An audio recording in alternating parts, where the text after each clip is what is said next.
បាទសួស្តីបងប្អូនទាំងគ្នាស្វាគមន៍មកកាន់វីដេអូថ្មីបាទអញ្ចឹងនៅក្នុងវីដេអូនេះខ្ញុំមកប្រាប់បងប្អូនទាំងគ្នាអំពីរបៀបរៀបចំនៅ account TikTok USA ដើម្បីឲ្យត្រូវស្តង់ដារក៏ដូចជាឲ្យត្រូវជាមួយនឹង content បងប្អូនដែលចង់លេខអញ្ចឹងទៅបាទអញ្ចឹងបងប្អូនខ្លះក៏អត់ដឹងថាគួរតែដាក់ឈ្មោះ TikTok របស់គាត់ហ្នឹងឈ្មោះម៉េចហើយរករូប profile បែបណាយកមកលេងបាទដោយសារតែពេលខ្លះគាត់មាន account ច្រើនអញ្ចឹងយើងអត់ដឹងថាគួរធ្វើម៉េចបាទអញ្ចឹងបងប្អូនអាចមកធ្វើតាមវិធីសាស្ត្រខ្ញុំបានវិធីសាស្ត្ររបស់ខ្ញុំហ្នឹងគឺងាយអត់ស្មុគស្មាញទេបាទវាអាចជួយបងប្អូនបានច្រើនដែរអញ្ចឹងជំហានទី1បងប្អូនចូលមកកាន់ TikTok បងប្អូនទាំងអស់គ្នាមកបាទហើយបងប្អូនចូលមកកាន់ app TikTok បងប្អូនអស់គ្នាមកបាទបន្តមកទៀតបងប្អូនចូលទៅកន្លែង profile នេះមកនេះកន្លែង profile បាទអានេះគឺ TikTok នេះគឺខ្ញុំរៀបចំហើយប៉ុន្តែខ្ញុំមកប្រាប់បងប្អូនពីរបៀបរៀបចំដោយសារតែពេលខ្លះយើងអត់ដឹងថាដាក់ឈ្មោះអី profile បែបណាអីចឹងណាបងប្អូនបាទតែឥឡូវយើងមកមើលមួយដើម្បីយើងរៀបចំឲ្យវាមានភាពងាយស្រួលបងប្អូនត្រូវមកមើលឈ្មោះបងប្អូនចុចពី edit មកបាទហើយខាងលើនេះគឺ name យើងអាចដាក់ឈ្មោះបានតាមអ្វីដែលយើងចង់ដាក់បានពាក់ព័ន្ធនឹងឈ្មោះបងប្អូនឃើញថាយើងអាចដូរបានរៀងរាល់7ថ្ងៃយើងដូរបានម្ដងឈ្មោះអញ្ចឹងបងប្អូនអត់ដឹងថាដាក់ឈ្មោះអីតែដោយសារតែ account នេះខ្ញុំបានដាក់ឈ្មោះហើយអញ្ចឹងបងប្អូនឆ្ងល់ថាខ្ញុំដាក់ឈ្មោះតាមវិធីណាឲ្យត្រូវជាមួយនឹង content បងប្អូនដែលចង់លេងឥឡូវបងប្អូនចូលតាមខ្ញុំមកបងប្អូនចូលមកកាន់ជ្រោមមកបាទប្រអសជ្រោមបងប្អូន search ពាក្យថាបាទ TikTok name បាទ TikTok ដក clear name បាទដក clear ទៀតដាក់ថា generator មកនេះបងប្អូនចូលមកកាន់ link មួយនេះមកបាទ website វាមានច្រើនបាទបងប្អូន website ទាំងអស់នេះគឺជា website ដែលជួយយើងគេហៅថា generate ឈ្មោះ TikTok បាទ AI វាជួយយើងបងប្អូនបាទហើយ website វាមានច្រើនបងប្អូនអាចចូលតាម website មួយណាក៏បានដែរឥឡូវខ្ញុំ recommend ឲ្យចូលមួយនេះចុះនេះ website នេះមានឈ្មោះថា Postwise បងប្អូនចូលមកតែមកទេបងប្អូននឹងឃើញកន្លែងឲ្យវាកន្លែងវាយើងដាក់ឈ្មោះដែលយើងចង់ generate អញ្ចឹងកន្លែងខាងលើនេះកន្លែង name ឬ name or nickname នេះបងប្អូនដាក់ឈ្មោះ channel TikTok បងប្អូនហ្នឹងឧទាហរណ៍ថា channel account TikTok បងប្អូនហ្នឹងចង់លេង content អីពាក់ព័ន្ធនឹង content ដូចថាបងប្អូនចង់លេង content កីឡាចុះបាទអញ្ចឹងបងប្អូនដាក់មក sport កីឡា sport តមកទៀតsport ហ្នឹង sport លក្ខណៈមិន sport លក្ខណៈថា AI ឬមួយក៏បែបមិនឥឡូវខ្ញុំដាក់ថា AI បន្ថែមចុះ sport AI យ៉ាងចឹងទៅបាទបន្តមកទៀតខាងក្រោមនេះគឺជា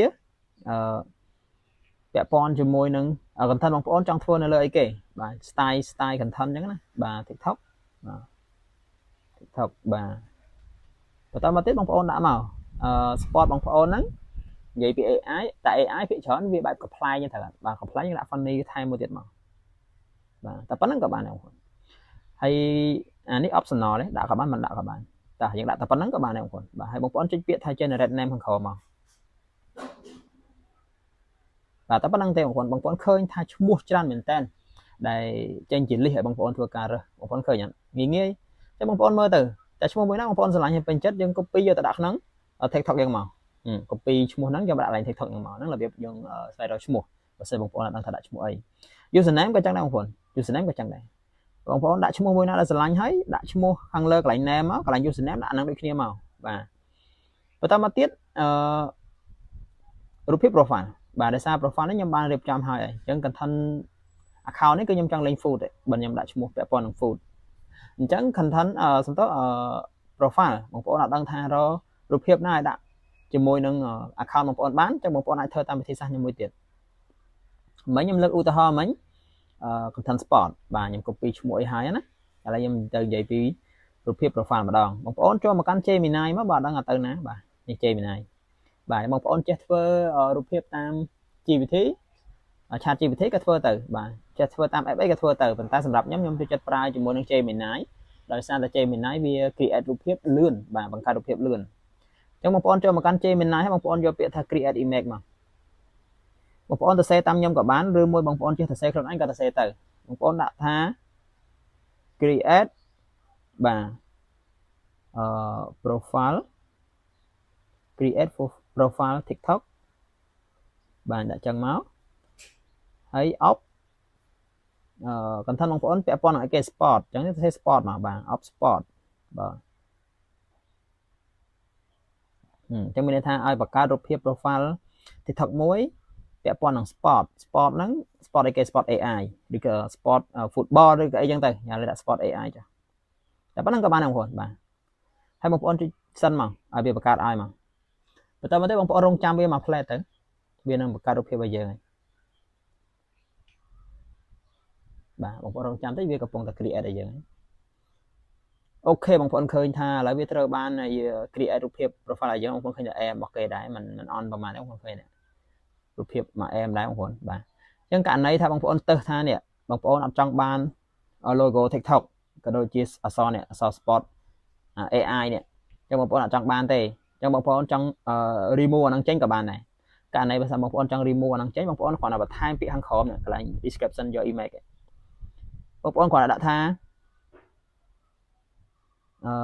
and remove TikTok បាទ and remove TikTok logo ហើយទៀត and spot AI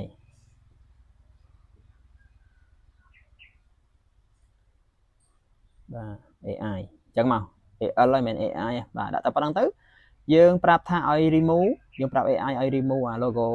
TikTok នឹងចេញជាមួយនឹងអក្សរ spot AL នឹងចេញជាមួយវា remove ដូចអ្វីដែលយើងចង់បានអត់បងប្អូនជិះសិនមកតែឥឡូវបងប្អូនរងចាំតិចជាមួយវាធ្វើដូចអ្វីដែលយើងចង់បានអត់បាទរងចាំតិចទៅGemini ដូចជា create app view ទេបងប្អូនវាប្រើពេលខ្លីបងប្អូនឃើញអានេះឥឡូវមកហើយឥឡូវបងប្អូនទៅមើលរូបលើមិញរូបពីរហ្នឹងគឺដូចតែគ្នាទេបងប្អូនគ្រាន់តែមួយវាមាន logo TikTok ជាមួយនឹងអក្សរ Sport AL ឃើញទេប៉ុន្តែអាក្រោមនេះយើងបានប្រាប់ថាឲ្យ remove ចោលហើយវា remove តាមយើងឃើញទេបងប្អូនឃើញថាឥឡូវបានយកភាពស្អាតហើយយើងត្រូវចិត្តយើងហើយករណីបើអត់ត្រូវចិត្តបងប្អូនអាច clear app ហ្នឹងចោលទៅបាទ clear ចេញហើយបងប្អូនចូលថ្មី copy caption ដដែលយកមកផាសទៅវានឹង create រូបភាពថ្មីយើងហើយប៉ុន្តែសម្រាប់ខ្ញុំគិតថារូបភាពនេះយើងអាចទទួលយកបានហើយអញ្ចឹងយើង save មកឃើញទេយើងបានរូបភាពមួយបាទពាក់ព័ន្ធនឹង sport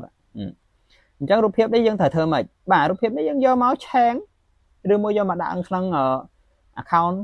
TikTok បងប្អូនទៅគឺជាការស្រេចអញ្ចឹងត្រឡប់មកវិញរបៀបរៀបចំ account TikTok ឈ្មោះ username ជាមួយនឹង profile TikTok ហ្នឹងគឺមានតែប៉ុណ្្នឹងឯងបងប្អូនខ្លីៗខ្លឹមសង្ឃឹមថាបងប្អូនយល់បាទអញ្ចឹងវីដេអូនេះមានតែប៉ុណ្្នឹងឯងក្នុងការចែករំលែកបងប្អូនឲ្យចេះមានតែប៉ុណ្្នឹងឯងហើយយើងនឹងជួបគ្នានៅវីដេអូក្រោយបន្តហើយបងប្អូនជួយ follow page ក៏ដូចជា share វីដេអូនេះម្នាក់មួយផងដើម្បីឲ្យបងប្អូនយើងផ្សេងៗបានចេះដែរបាទអរគុណច្រើនយើងជួបគ្នាវីដេអូថ្មីបន្ត